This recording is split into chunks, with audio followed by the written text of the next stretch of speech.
Sapa, Be, sapa. Sapa. banget. Waduh. Sering terjadi itu dulu sama Diego terutama.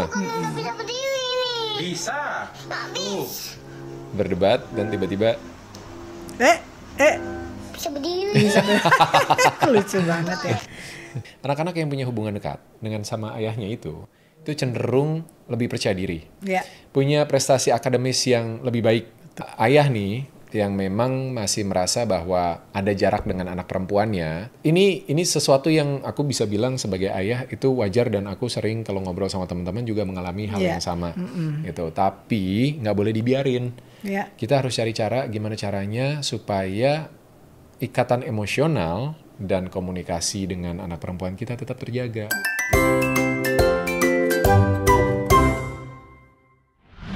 Di episode ngode beberapa minggu yang lalu, kita sempat membahas tentang toxic parenting. Dan di dalam salah satu sub bahasannya, itu kita membahas tentang kondisi Indonesia yang secara data, itu banyak rumah tangga, terutama anak-anak itu mengalami kondisi fatherless. Iya, jadi orang tuanya khususnya bapaknya kurang. Figur ayah itu tidak hadir dalam tumbuh kembang anak. Berperan. Tapi kan memang lebih banyak selalu yang dibahas adalah tentang peran ibu ngurusin anak gitu ya. Peran bapak tuh kurang terekspos sebenarnya. Sebenarnya kalau boleh jujur, belakangan ini udah mungkin bisa dibilang satu dekade terakhir ya. Udah mulai semakin muncul tumbuh kesadaran, terutama di Indonesia. Kalau di luar negeri udah lebih advance lah ya, tentang kehadiran dan peran penting ayah dalam tumbuh kembang anak-anak. Iya, karena ternyata ayah ini punya peran sangat penting baik dalam tumbuh kembang anak laki-laki maupun tumbuh kembang anak perempuan. Yes. Betul. Memang pada akhirnya kehadiran dua orang tua sebagai figur utama di dalam keluarga bagi anak-anak itu sangat penting, terutama tantangan anak-anak di zaman sekarang itu semakin kompleks. Betul sekali. Tapi kita pengen ngajak dulu nih teman-teman untuk ngelihat video. Nih ada satu anak kecil yang terkenal banget. Aku pernah pakai audionya. Kita pernah pakai audionya. Lucu banget anak yang ini gitu, dan dia ternyata punya bonding yang sangat kuat dengan sang ayah. Dengan sang ayah ya. Ini Abe, udah pasti kenal semuanya ya Abe. Kita lihat dulu beberapa videonya Abe. Terkaget-kaget ternyata Abe banyak fansnya.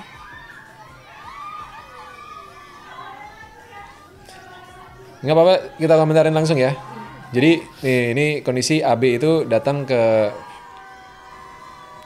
salah satu acara, dan sebenarnya kan AB ini udah dibilang sebagai public figure ya. Iya. Karena di media sosial dia begitu terkenal dan viral. Tapi kelihatan ketika dia masuk belum ada papanya, dia itu masih agak kayak meraba-raba gitu, agak nggak sepercaya diri ketika akhirnya ayahnya menemenin di samping gitu. Betul. Karena kan memang lebih sering dia live selalu sama papanya gitu ya. Jadi kayaknya papanya tuh jadi mood booster buat AB gitu. Selain mood booster, sepertinya papanya juga jadi figur yang sentral banget buat AB dan bisa menambah kepercayaan dirinya AB. Iya. Dan salah satu videonya lagi tuh yang aku ikutin. Iya. Nggak mau bye-bye. Iya. Nggak mau bye-bye. Itu gemes banget. Oke, bye-bye. Sapa, Be, sapa. Sapa. Lucu banget. Waduh. Sering terjadi itu dulu sama Diego terutama. Bisa. Tuh. Berdebat dan tiba-tiba Bisa berdiri. Lucu banget ya. Itu suara apa ya? dikirim ke bumi. Untuk jahat. Hai Abah. Hai Bari.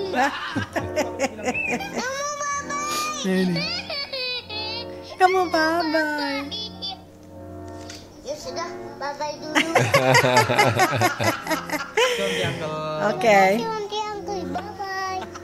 Itu dia kedekatan gemes banget. Abe dengan ayahanda tercinta. Iya, gemes banget ya. Umur segitu tuh lagi lucu-lucunya, dan kalau memangnya sudah bisa jadi aktif, apalagi peran papanya sangat-sangat besar sekali. Iya, sepenting itu ternyata peran kehadiran ayah terhadap tumbuh kembang anaknya ya.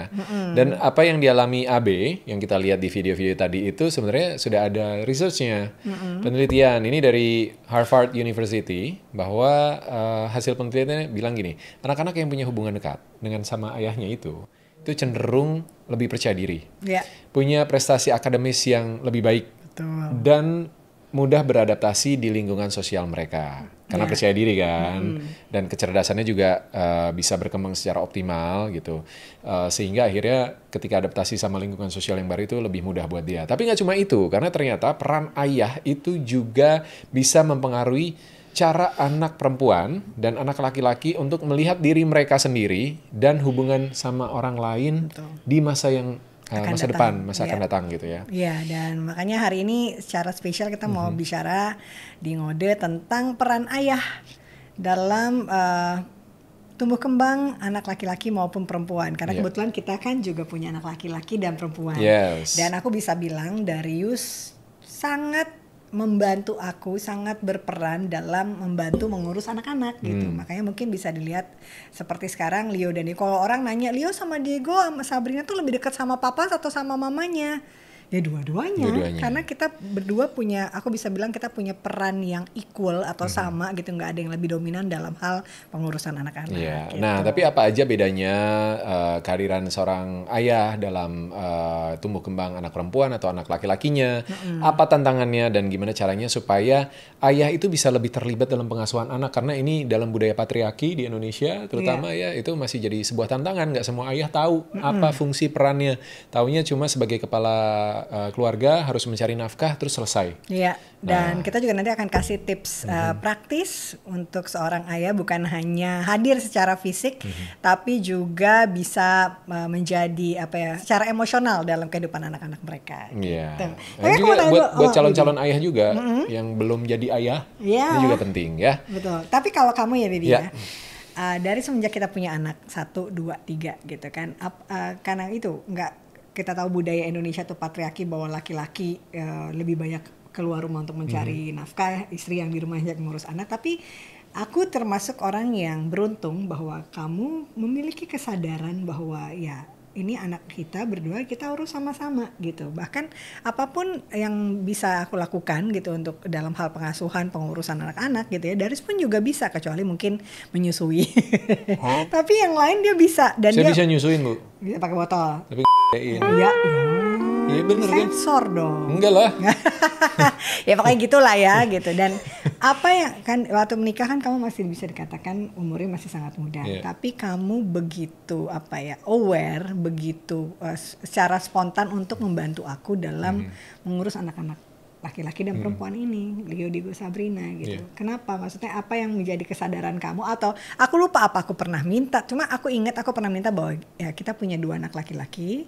Aku minta tolong kamu untuk kalau misalnya nggak kerja atau apa, karena gimana pun butuh figur laki-laki di rumah supaya anak-anak laki ini juga tahu gitu bahwa laki-laki tuh harus seperti apa sih, dan itu kan yang kamu lakukan. Tapi sebenarnya tanpa aku minta pun dia rela dan mau gitu untuk melakukan itu gitu. Kenapa? Apa udah tahu tadi Harvard research-nya dulu belum kan?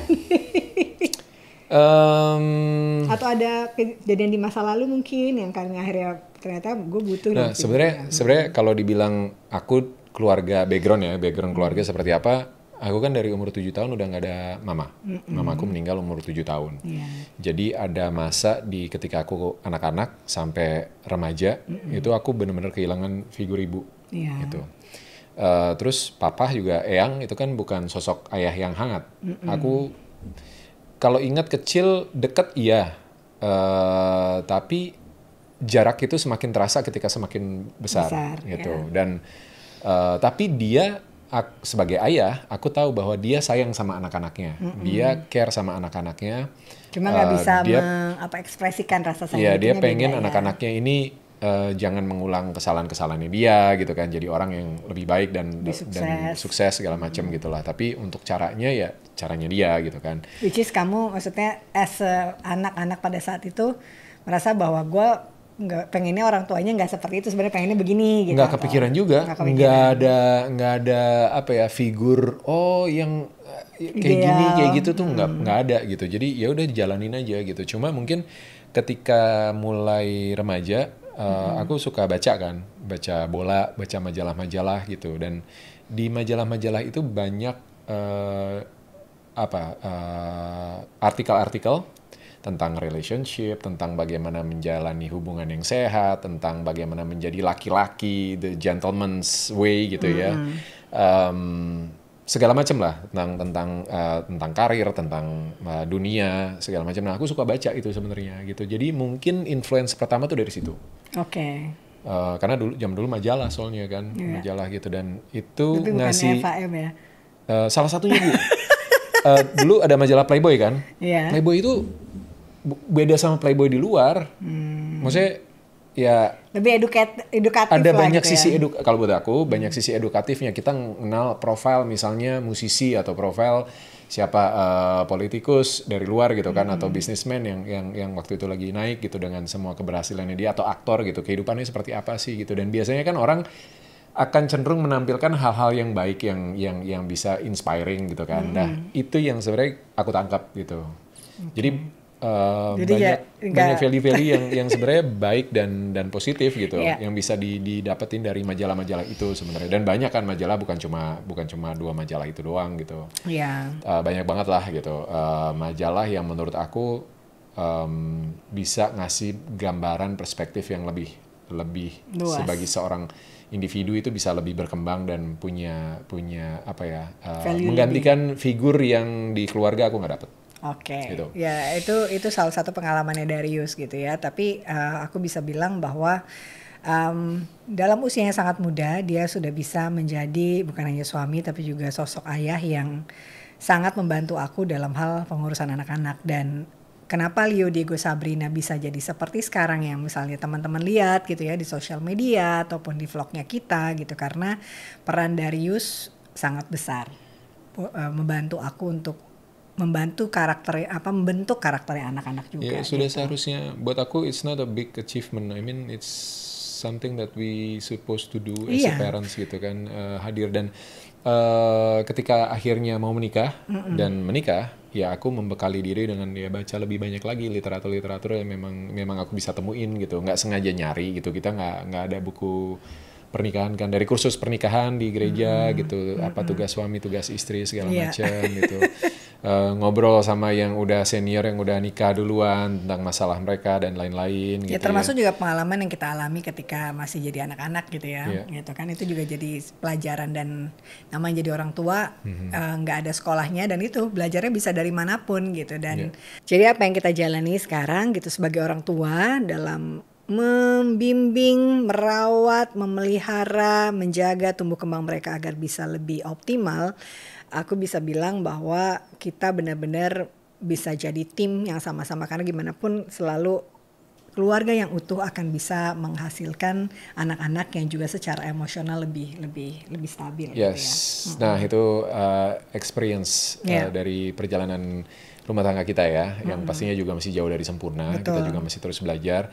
Nah di kesempatan kali ini mungkin kita sedikit lebih dalam dan detail membahas tentang kehadiran ayah yang bukan hanya cuma jadi sekedar penopang finansial keluarga, tapi justru kehadiran fisik dan emosional seorang ayah itu dibutuhkan sekali, karena punya dampak yang besar untuk tumbuh kembang anak seperti yang tadi udah kita sampaikan beberapa kali ya. Nah, peran ayah dan ibu itu saling melengkapi sebetulnya. Kalau ibu itu kan diasosiasikan dengan kelembutan, kasih sayang. Nah, ayah itu biasanya kehadirannya itu akan memberikan rasa aman. Sehingga kelihatan kan tadi AB begitu bapaknya datang, dia langsung aman tuh, langsung merasa gitu ya kan, disiplin. Itu salah satu nilai yang selalu aku tanamkan ke anak-anak gitu, harus disiplin, harus komit sama apa yang memang diinginkan atau dilakukan gitu. Dan dorongan untuk eksplorasi, untuk melihat dunia luar seperti apa. Jadi kombinasi antara kehadiran ayah dan ibu ini saling melengkapi dan akhirnya membuat tumbuh kembang anak itu seimbang. Betul. Dan sekarang kita mungkin akan bahas bagaimana peran ayah dalam mendidik anak perempuan, karena pasti ada perannya berbeda, gitu kan? Kalau di anak perempuan itu lebih ke apa sebenarnya? Kalau di anak perempuan, peran ayah itu justru bisa mendidik anak perempuan menjadi lebih percaya diri. Misalnya dengan sering memuji usahanya gitu. Karena kadang orang tuh dikatakan memuji itu bahasa fisik apa belum? Bukan itu, tapi kita lebih ke usaha dan proses-proses yang sudah anak-anak itu lakukan gitu. Bukan hanya hasilnya saja. Contohnya, misalnya kayak Sabrina. Suka masak ya kan, baru belajar masak gitu. Nah papanya dari selalu bilang enak cup, benar enak gak? Enak. Ya. Tapi kalau enak cup itu kan hasilnya. Iya. Nah, yang diapresiasi itu adalah usahanya. Betul. Misalnya kamu hebat banget, Iya. udah bisa masak sendiri. I like gitu ya. when you cook something for yourself Iya, gitu. I really appreciate it, atau masak buat kita gitu kan. Jadi Betul. prosesnya termasuk juga misalnya kalau belajar, ini yang sering terjadi ya. Kadang kita sebagai orang tua itu terjebak, anak kita harus nilainya bagus.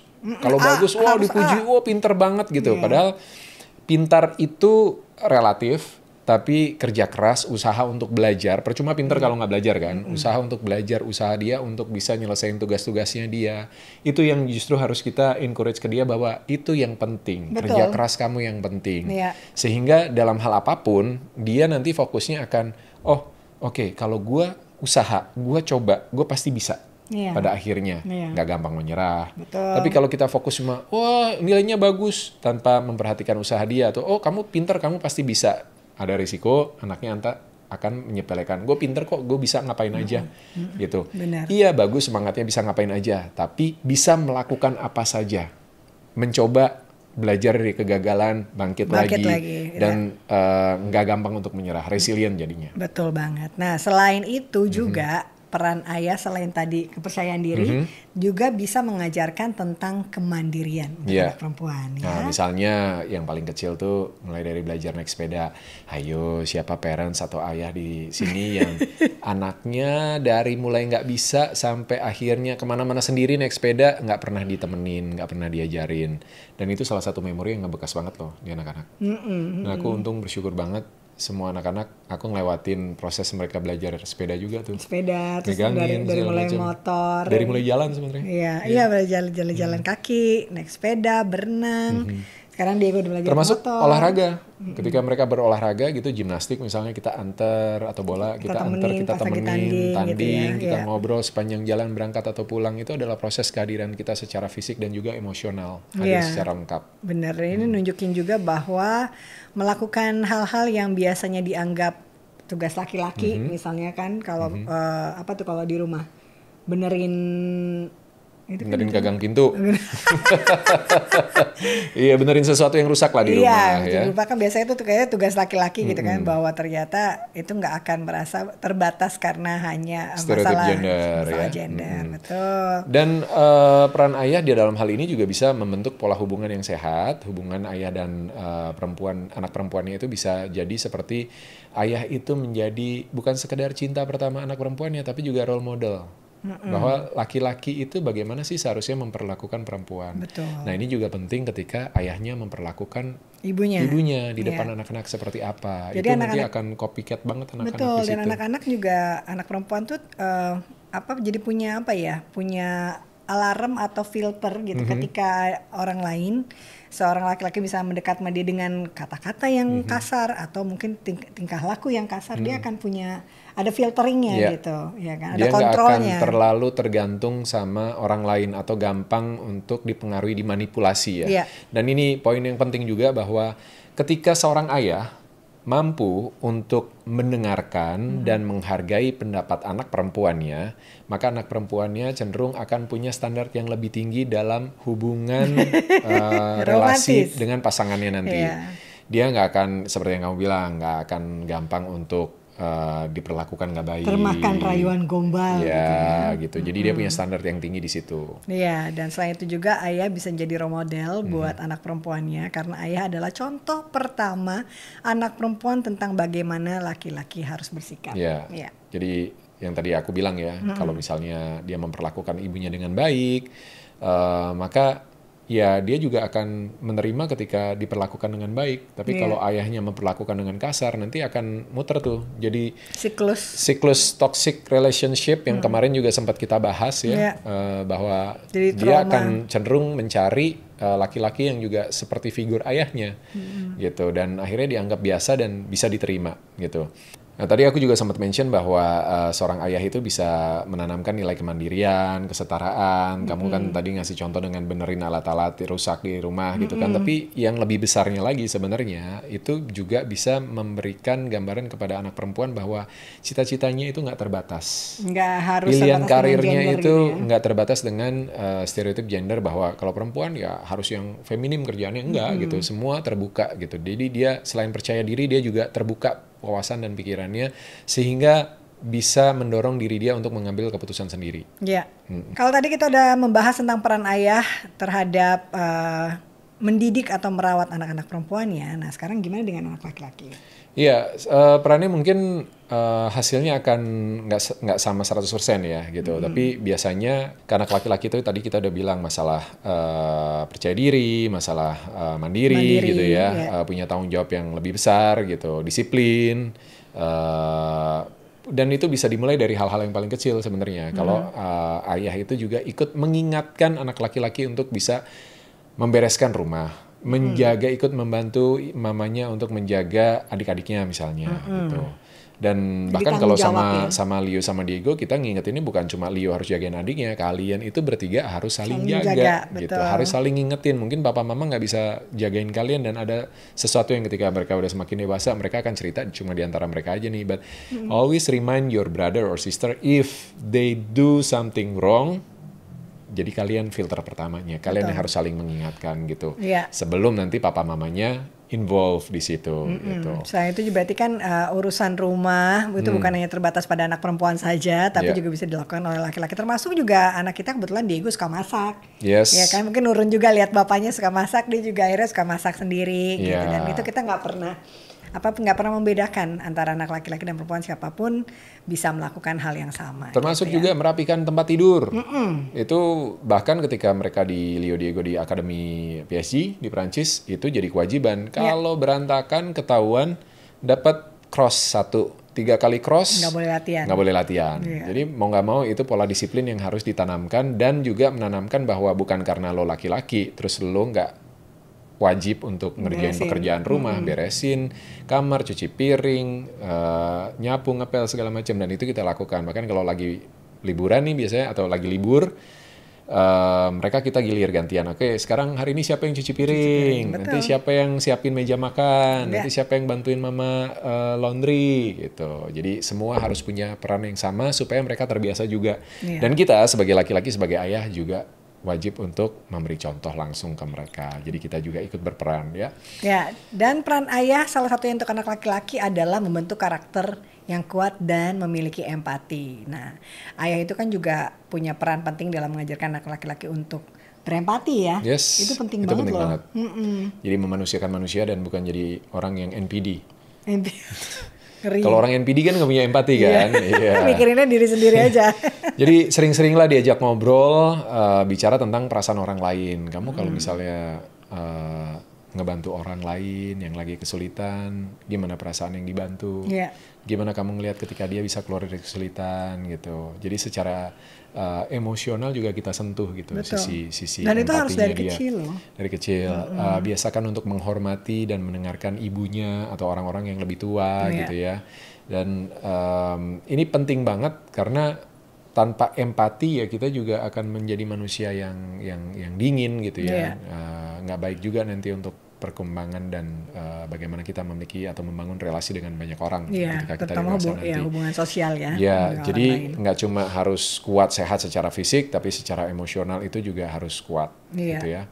Ayah itu juga harus bisa hadir supaya melatih anak-anak laki-laki kita untuk bisa menjadi tegas tanpa harus agresif. Problemnya laki-laki biasanya kan dia agresif. Dia kalau nggak suka terus kayak aku pernah punya pengalaman kan karena ya mungkin didikannya beda ya gitu. Jadi cenderung lebih agresif gitu ketika bereaksi terhadap sesuatu.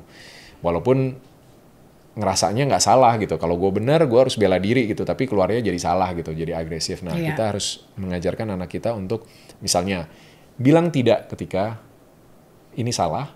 Ketika ini nggak benar. Atau ketika ada orang yang menyerang kita tanpa kita melakukan agresi. Iya. Gitu. Tanpa berlaku kasar gitu ya atau marah-marah yang emosional yang berlebihan gitu. Jadi mulai ajarkan mereka untuk bisa menyelesaikan masalah dengan bicara baik-baik.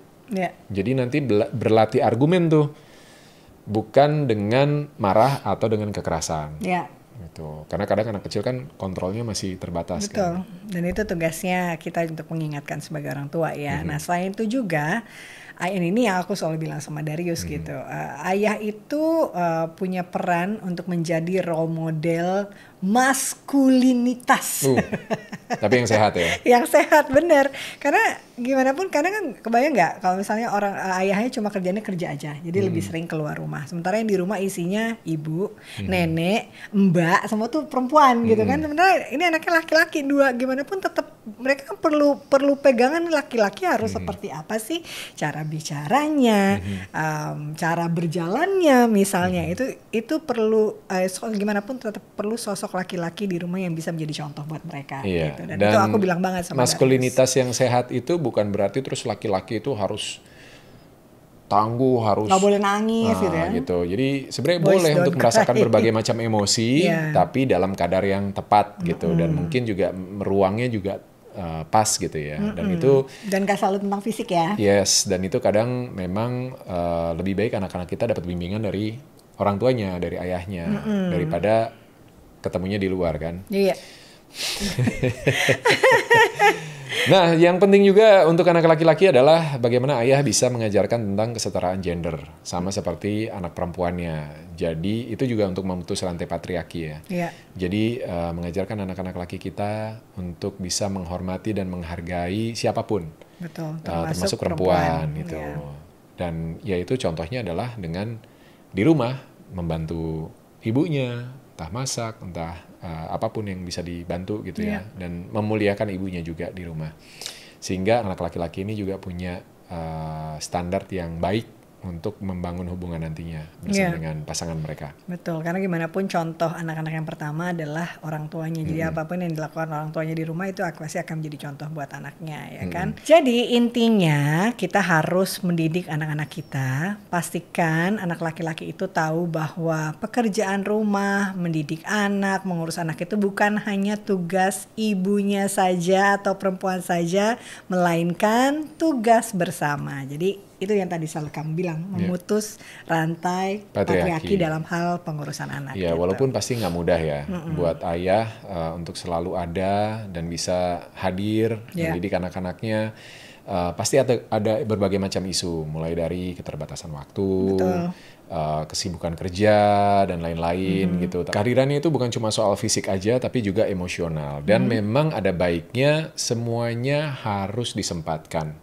Gitu. Meskipun misalnya karena kesibukan dan kewajiban bisa di rumahnya cuma sebentar. Iya, jadi quality time-nya benar-benar harus terjaga dengan baik. Gitu Iya, harus dicari waktunya misalnya setiap weekend, ada one-on-one session. Kalau dulu kita pernah bahas juga one-on-one session bersama dengan masing-masing anak gitu ya.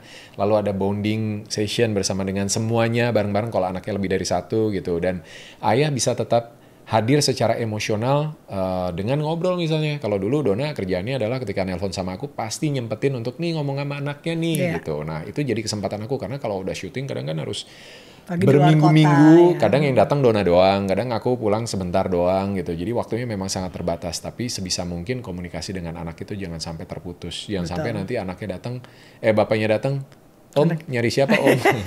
Gitu ya. Jadi memang ibu juga sangat berperan untuk bisa menjaga bonding dari antara ayah dan anak-anak gitu kan. Salah satunya itu apalagi misalnya orang tuanya ayahnya harus banyak kerja di luar kota atau bahkan di luar negeri gitu ya. Secara kehadiran fisiknya sangat terbatas gitu. Nah buat beberapa ayah nih yang memang masih merasa bahwa ada jarak dengan anak perempuannya, untuk berkomunikasi, untuk berinteraksi, rasanya tuh kok kayak awkward gitu ya, canggung gitu sama anak perempuan, apalagi ketika anak perempuannya sudah masuk ke masa pra-remaja atau remaja bahkan gitu. Ini sesuatu yang aku bisa bilang sebagai ayah itu wajar, dan aku sering kalau ngobrol sama teman-teman juga mengalami hal yang sama gitu. Tapi nggak boleh dibiarin. Kita harus cari cara gimana caranya supaya ikatan emosional dan komunikasi dengan anak perempuan kita tetap terjaga. Betul. Jangan sampai benar-benar berjarak dan akhirnya udah nggak ada koneksi lagi antara ayah dan anak perempuannya gitu. Kalau aku kan beberapa kali pernah bahas ya gitu di wawancara atau podcast teman-teman gitu. Ada momennya ketika Sabrina itu mulai ngejauh. Sabrina itu dari kecil selalu biasanya dia tengah malam pasti bangun, terus naik ke atas, pindah kamar kita, terus dia minta tidur di antara kita. Terus selalu meluknya tuh tidurnya Ngepetnya ke bapaknya. ke arah aku, nempel bener-bener nempel. Jadi aku tidur tuh di ujung tempat tidur gitu. Kalau dia udah di situ tuh udah pasti dia nempel, pasti ke arah aku gitu. Jarang banget ke arah Dona. Nah, suka banget meluk, kita bercanda segala macam gitu. Sampai di saat dia udah mulai masuk pra remaja, Itu tiba-tiba pas pandemi deh. iya pas pandemi. Iya kan? Tiba-tiba dia ngejauh. Meluk nggak mau, diajak ngobrol Kalau meluk nangis. tuh jauh gitu. nggak nempel. Boro-boro itu udah bagus banget, nggak mau meluk dia. Terus diajak ngobrol deep talk gitu, dia nangis gitu. Aku bingung, ini kenapa anak gue gitu. Tapi dan proses itu lama. Dia nggak mau lagi tidur di kamar kita. Iya. Jadi bahkan kalau diajak, no, I want to stay at my room. Ya, apalagi sekarang udah punya kamar sendiri. Iya, kan, jadi itu jadi hal yang memukul banget gitu, dan aku Iya. berusaha banget nyari, tapi harus bijak karena nggak Nggak bisa boleh dipus maksa, anaknya. iya. Ketika maksa malah makin jauh gitu, dan itu butuh waktu 1,5 tahun sampai akhirnya dia mulai dekat lagi, mulai mau meluk yang benar-benar meluk, terus mulai bisa ngobrol, dan akhirnya setelah ini mungkin udah hampir 2 tahun ya, bisa berinteraksi dengan dekat. Itu jadi kayak kalau udah ngobrol nggak berhenti. jadi kayak bestie, jadi kayak best friend gitu, gitu, dan kita bisa express our feelings lebih dari sebelumnya bahkan, karena kan dia logicalnya juga berkembang ya dari yang sebelumnya. Anak-anak sekarang udah teenage bahkan gitu, jadi gap 1,5 tahun itu nggak enak, aku nggak nyaman, dan aku yakin Sabrina juga nggak nyaman. Nah, buat para ayah di luar sana, jangan patah semangat, jangan dicuekin anaknya, jangan diomelin juga, karena pada dasarnya dia juga nggak tahu apa yang terjadi, perubahan hormon dan lain-lain gitu. Just give her time, Iya. dan kita selalu ada ketika dia butuh. Iya.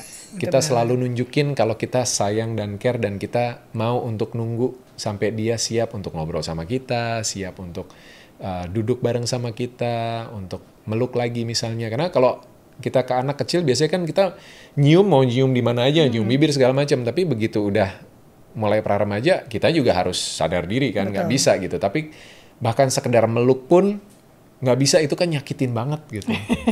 mau dicium jidatnya aja Iya. ngeles gitu kan, kayak hey, aku ayah kamu loh gitu. Tapi ya itu, kita juga harus menekan ego kita gitu, dan ngasih ruang buat anak-anak kita untuk berkembang dengan dealing with their self, sebelum akhirnya nanti kita punya koneksi yang lebih dalam lagi. Tapi Semangat ya. yang penting adalah anak itu tahu bahwa kita sebagai orang tua, khususnya juga ayahnya, always ready anytime if Ya. they Kita need akan us, selalu gitu. support mereka dan selalu sayang mereka apapun kondisinya. Betul, dan itu bisa jadi salah satu tips gimana cara ayah untuk bisa mendekatkan diri kepada anak anak perempuan yang sedang beranjak remaja dan agak menarik diri gitu ya. Itu Yes. salah satu tipsnya. Jadi Sabar-sabar. sama seperti hubungan dengan pasangan, gimana kita bisa membuat anak kita ngerasa aman dan nyaman dan percaya sama kita. Betul. Gitu. Jangan sampai dia ngerasa nggak percaya, apalagi sampai ngerasa nggak nyaman, nggak aman.